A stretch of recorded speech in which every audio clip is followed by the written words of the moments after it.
জান্নাত এখন তার স্বামীর সাথে থাকে না, কারণ ডিভোর্স হয়ে গেছে। তো জান্নাতের পরিবারে মা আছে, ছোট একটা ভাই আছে।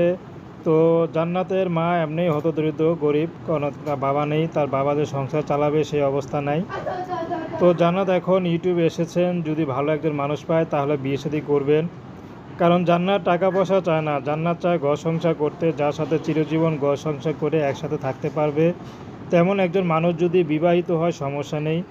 কারণ জান্নাতও বিবাহিত, হয়তো বিয়ের আগে একটু শুকনা ছিল, বিয়ার পর একটু মোটা হয়ে গেছে, বাচ্চা কাচ্চা হলে মোটা হয়েই যায় মেয়েরা, কিন্তু তারপরও জান্নাতের যৌবন কোনো দিকে কমতি নাই। তো জান্নাত পড়াশোনা বেশি দূর করেনি। তো জান্নাতের পরিবারের ইচ্ছায় জান্নাত বিয়ে করেছিল। তো জান্নাত এখন চাচ্ছে নতুন করে সংসার গোছাতে, যাতে করে তার সন্তান একটা ভবিষ্যৎ হয়। তো জান্নাতের ভবিষ্যৎ যে গুছিয়ে দিবে সেই মানুষটি যদি 70-80 বয়স্ক হয়, কোনো সমস্যা নেই, সারা জীবন তার পাশে থাকবে। তো জান্নাত যে শাড়ি পরছে বা যেখানে ঘুরতে গিয়েছিল, তো বান্ধবীর সাথে ঘুরতে গিয়েছিল, আর এটা বান্ধবীর শাড়ি।